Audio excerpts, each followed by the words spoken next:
বাংলাদেশ জামায়াতে ইসলামী পঞ্চগড় জেলা শাখার উদ্যোগে মহান স্বাধীনতা ও জাতীয় দিবস উপলক্ষে বর্ণাঢ্য আয়োজনে একটি র্যালি বের হয়।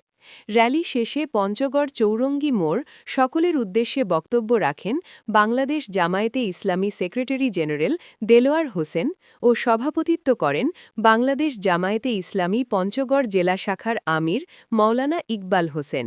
2026 সালের 26শে মার্চ মহান বিজয়, মহান স্বাধীনতা ও জাতীয় দিবস।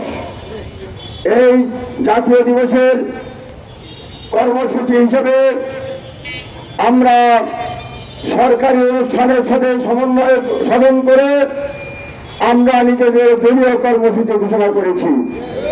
সেই কর্মসূচি এই স্বাধীনতার র্যালি পরবর্তী এই সংক্ষিপ্ত সমাবেশ। এই সমাবেশে উপস্থিত আছেন বাংলাদেশ জামায়াত ইসলামের পঞ্চগড় জেলা শাখার সম্মানিত সেক্রেটারি জননেতা জনাব মাওলানা দেলোয়ার হোসেন। আমাদের মাঝে উপস্থিত আছেন জেলা জামায়াত ইসলামের জেলা কর্ম পরিষদের সম্মানিত সদস্য জননেতা জনাব শহীদুল ইসলাম। তাছাড়াও বিভিন্ন পর্যায়ের নেতৃবৃন্দ এবং কর্মী সহযোগী ভাইরা উপস্থিত আছেন। সম্মানিত সাংবাদিক বর্গ এবং সনাতন ধর্মের ভাই ও বোনেরা, সবাইকে জানাই সালাম ও শুভেচ্ছা।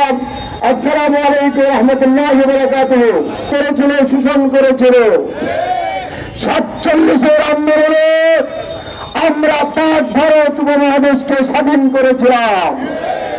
অতঃপর সেই স্বাধীনতার ধারাবাহিকতায় আমরা পশ্চিম পাকিস্তান থেকে পূর্ব পাকিস্তান থেকে বাংলাদেশের স্বাধীনতা অর্জন করেছি। আর আমার স্বাধীনতার প্রয়োজনীয়তা কেন দেখা দিয়েছে?